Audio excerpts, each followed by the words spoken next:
So guys, muli magpapaalala lang ako sa inyo, lalo na yung mga newbie, lalo pagka ganito, natapos na yung north natin, tapos south na tayo, maraming nagpipihave sa akin na may sakit yung ibon nila, ganito kasi sabi natin na ang una kong tinatanong lagi, nagkarga ka ba sa truck na? Oo daw, nagkarga. So lagi guys, pagka 3 weeks before na magkakarga tayo sa truck, magbakuna na tayo. Lagi kong pinapaalala to sa mga newbie, yung iba medyo nakakalimutan, tapos pagka nakakapagsisi kasi nga maubos talaga yung ibon nyo eh. Buti sana kung paisa-isa, ang dami niyan, lahat ng ibon nyo, nakakapanghinayang, sayang yung panahon. So kailangan magbakuna tayo 3 weeks bago magkarga sa truck. Magbakuna na tayo. Tapos noon, hindi mo naman sila agad papaliparin, at least 5 days na pagpahingahin mo sila dahil stress sila, live virus yung sinasaksak natin sa katawan nila. So kailangan nila magpahinga. So electrolyte, pagpahingahin natin sila o kung ano yung pwede nyong ibigay sa kanila para lumakas sila. So ako kasi halos puro herbal lang din talaga yung ginagawa ko. At itong nakarang ang dami kong ibon, hindi talaga nagkasakit yung mga yan. Bakuna ko tsaka herbal kasi nga pagka tinamaan na yung isa, yung magdadala kasi ng sakit niyan, yung galing sa truck eh. Tapos pagdating ng ibon nyo dito, ang tatamaan yung madadatnan niya. So susunod na lang siya. O kaya na lang siya, tatamaan din. So kung hindi tatamaan, di mas maganda. Pero kawawa kasi yung dadatnan sa loob natin. Sila yung agad tatamaan, lalo na yung mga YB. So kailangan bakuna talaga tayo. Bakuna natin yung mga YB natin bago natin iakyat sa flyers loop. Tapos yung ikakarga natin ng north o south o kahit summer race, basta nagkarga ka ng truck, natapos yung race, magbabakuna ka lagi. Kasi kung kaya nyo ibukod yung mga panlipad ninyo ng north o south, ibukod ninyo kasi mas maganda yung kaysa yung mga young bird na dadatnan, sila kasi yung tatamaan lagi kasi sila yung mahina pa yung immune system nila. So yun yung lagi ko sinasabi. So ano ba yung ginagamot ko diyan, kasi marami ring nagtatanong na nagkasakit yung ibon nila, ganito. Karaniwan kasi makikita nyo basa yung dumi nila eh. So ako ang ginagamot ko diyan sa kanila, amoxicillin lang naman yung ginagamot ko.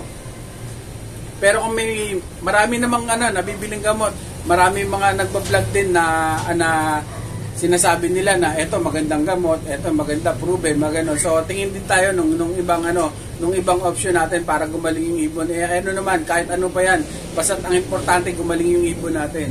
So ako, ang ginagawa ko lang binibigyan ko sila amoxicillin. Wag nyo silang, yung mga newbie, wag nyo pakainin ng boto pagka ganun yung ibon at dumumi na ng basa. Wag nyo pakainin ng boto kasi hindi rin sila matutunawan. So kung papakainin man natin sila, konting-konting pellet lang, yung malamnan lang yung sigmura nila na meron silang tutunawin, pero konting-konti lang. Minsan kasi pag marami, ganun din, hindi rin talaga matutunawan yung ibon natin. So ang ginagawa ko naman diyan, amoxicillin. So ibukod niyo na agad yung mga may tama para hindi na makahawa sa iba. So binibigyan ko ng amoxicillin umaga. Pagbigay ko ng umaga sa kanila, tapos pagka nakainom na silang lahat o nakainom na sila, tatanggalin na yung tubig. So mas maganda na kung yung ilalagay ninyong gamot ay yung sakto lang para hindi masayang yung ilalagay nyo o may matitira pa. Tapos hapon na uli ang inom nila ng tubig nun sa meron uling amoxicillin uli. So yun lang yung ginagawa ko. Yung iba nagbibigay ng electrolyte. So kung bibigay kayo, di okay lang din yun. Pero ako, amoxicillin lang yung binibigay ko, umaga at saka hapon lang sila iinom 2 beses. Yun ang ginagawa ko. So 5 to 7 days ang gamutan talaga niyan. Bago sila makarecover talaga. Pag malakas ang ibon, makaka-recover din talaga dyan. So ang hindi lang talaga maganda, ako talaga pag may tinamaan na gano'n, medyo malungkot na talaga ako pagka sa team ko may tinamaan ng gano'n, kasi medyo mahina na rin talaga sila. So subukan din natin. So kasi kung yun yung malalakas na ibon, hindi nagkasakit at nagkakaroon pa ng problema pagdating sa race dahil hindi naman kadali ang race natin. So mahirap ang race. So yung mga tinamaan niya sa respiratory, sa katawan nila, so mahina na rin talaga. So pag ako ganyan, medyo ano na, kung lilipat ko man sila, medyo malalapit na lang. Pero kasi, ang nangyayari kasi, kadalasan ng mga ganyan guys, makaka-recover sila, makaka-recover. Pero pagdating ng nahirapan uli yung katawan nila, may stress uli sila. So babalik uli yung magiging sakit nila. So merong magsasabi na, bakit yung, so hindi, maliit yung porsyento na makatapos yung ibon. O maliit yung porsyento kumpara doon sa ibon mo na healthy. So yun lang yung ginagawa ko, yung amoxicillin lang, bagat hapon. So nakaka-recover naman sila. So bubuo uli yung dumi nila. So tapos papahinga lang din talaga natin sila. Pag kami nakakita kayo ng ganun sa loob nyo, huwag nyo nang pawalan o huwag nyo nang paliparin. O kung nagte-training man kayo, nagte-training kayo ng ibon nyo, huwag nyo nang isama sa training. Kasi iniisip nyo, baka kasi maiwan sa training, mga ganon.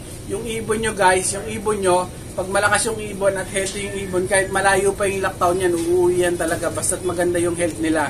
So yun yung kailangan nating yung health talaga. Kaya nga ako, itong norte ko, yung north team ko, nakita ko yung talagang maganda yung health nila. Masayang masaya ako doon kasi sinasabi ko naman lagi sa inyo, yung clacking, nasa kanila na kasi yun eh. Nasa instinct na nila yun, nasa bloodline yun, nasa lahi. So tayong mga fancier, tayong mga nag-aalaga, ang pinakasusubaybayan lang talaga natin diyan sa kanila ay yung health nila. So pag maganda yung health nila, malaki yung chance na makauwi. So pagka hindi maganda yung health, kahit na anong ganda ng bloodline, wala, mawawala din o nakakatok din talaga. So importante na healthy yung mga ibon natin. Bago nga pala makalimutan, may papa-shoutout muna tayo. So, shoutout ko muna yung si Sir Mark Penilar ng Laguna. So, nakakatuwa kasi nag-PM siya sa akin nung mga nakaraan lang. So, si Sir Mark, nakalimutan ko na kasi siya yung nung nag-out ako ng ibon ng 2020 dahil nung ako nag-out ng ibon 2020 nung pandemic. So, siya yung unang nakakuha ng mga YB young bird na galing dito. Nag-PM siya sa akin nung nakaraan, nagpapasalamat siya. So yung mga ibon daw na nakuha niya sa akin, nagpanalo. Si Sir Mark ay taga Laguna. So humakot-hakot na ron ng premyo sa kanya. So masaya ako dahil nga iba yung binibigay mo yung talagang alam mong makakatulong doon sa mga fancier na gusto rin manalo kahit papaano. So ako naman lagi kong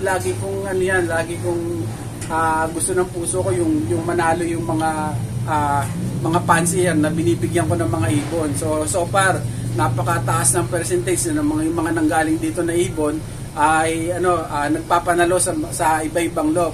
So yan din yung isang kinakatakot ko dati, kaya mula 2011 hanggang 2020 hindi talaga ako nagbebenta ng ibon kasi nga natatakot ako na baka isang araw may magsabi sa akin na yung ibon mo na binili ko sa'yo o nakuha ko sa'yo ay palpak naman o bakit ganito. So yun yung kaya hindi ako nagbebenta ng ibon dati. So ngayon medyo mataas yung talaga yung percentage na yung mga ibon dito na galing ay nagpapanalo. So sa pag-iibon guys, walang garantiya na makakakuha tayo lagi ng ibon na mananalo talaga yung ito galing to kayo mananalo talaga to. So walang ganun. So pagtatrabahuhan pa rin natin maski man ako. Guys, kumuha ako ng ibon, nag-import ako ng mga ibon galing ibang bansa na alam ko magagandang bloodline pero susubukan ko pa rin dito. Pag pumalpak ba yung mga breed dito sisisihin ko sila. So walang ganun. So alam nila na binigay nila yung magandang bloodline sa'yo. So ganun din ako doon sa mga makakakuha o nakakakuha ng ibon. Ang lagi kong pinag-iisipan talaga yan, yung mga ibon na ilalabas ko dito, lagi ko sinasabi, yun yung mga ibon na gusto ko talaga. Yung mga, kaya nga minsan dumadaming ibon ko sa stock lot, miski sa auction for ako, nakakahiyang magbigay. Kasi nga hindi ko pa talagang sigurado na hindi ko pa talaga nasubukan na ganun talaga ang mataas ang percentage ng mananalo siya. So, minsan nag-aalangan din ako, hindi ako ganong nagdo-donate dun sa mga auction for akos Kasi nga, ganun din, baka mamaya mapahiya ako, mga ganun-ganon. So yung mga ibon ko naman na sa akin talaga, hindi naman ako nag-only breeding kasi. So laging limitado lang yung mga ibon na ilalabas ko tsaka yung panglaro ko. Kagaya niyan, itong mga gaya nung nakaraang na mga nakaraang bagong Mag-Nord, yung mga ibon na dapat panlaro ko, so na-share natin doon sa mga ibang fancier na gusto rin manalo. So ang natira sa atin talaga ilang young bird lang, o dalawa na nga lang natira, yung isa natin pumarte tsaka yung isa na straight luck yun biglang nawala na baka na-disgrasya o naligaw, hindi ko alam. So yun lang. So ang maganda nito, yung mga ibon na nagagaling dito, so nagpapasalamat talaga ako. So Sir Mark Penular, so shout out sa iyo.